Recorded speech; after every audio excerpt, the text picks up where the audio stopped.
Go ahead, Jacqui. Thanks, Jen. Did the White House share the Thursday statement with Senator Manchin before it was put out, and what was his reaction to that? I'm not going to detail private discussions or private sharing of statements in advance.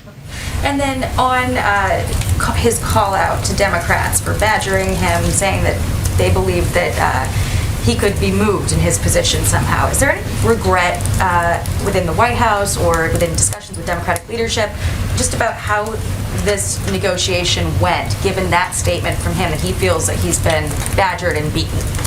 Well, that certainly is not our objective, never has been our objective, but our objective is getting this legislation passed and reminding the American people and all people who could vote for it what the stakes are. So no, we don't have regrets about aggressively communicating about it and making sure people understand that if we don't pass this legislation, costs for the American people will go up and economic growth projections will not go in the right direction. This shows, though, that Democrats just don't have a large enough majority to pull off this kind of transformational legislation without these kinds of significant bumps in the road. But the president, ran as a moderate. Joe Biden is asking for any major policy changes, Manchin's asking for major policy changes to be bipartisan. So why are Biden and Manchin seemingly so far apart on this, where Manchin's wanting to bring Republicans in and the president has, tried to work this out just within the Democrats? The president would welcome Republicans joining this effort to lower the cost of child care, to make sure that families aren't paying thousands of dollars for insulin, to make sure people can afford care for their parents and loved ones.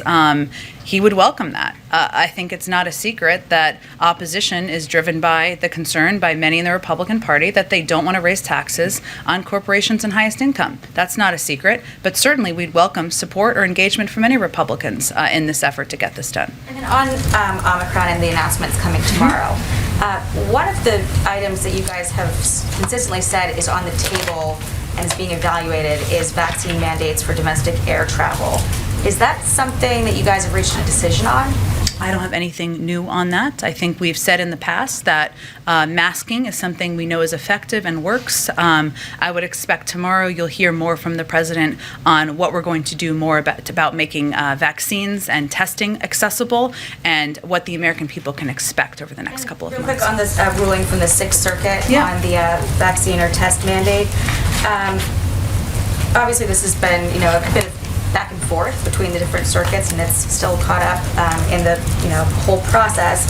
I understand that the White House has consistently said, look to this deadline. We're going to continue pushing toward it. But you're having some businesses like, Amtrak last week just said that they were going to have to cut service, and then a few days later said, just kidding, we're not going to. This obviously might change that calculus again. So what's the message? Amtrak didn't say that it was related to a vaccine mandate. They said they gave other reasons for it. And also they had 94% or higher percentage of their employees vaccinated. They did, but they also said on the Hill in the hearing that because they would need to hire qualified employees who met their vaccine requirements, that they anticipated having to cut service from, I think, January to March.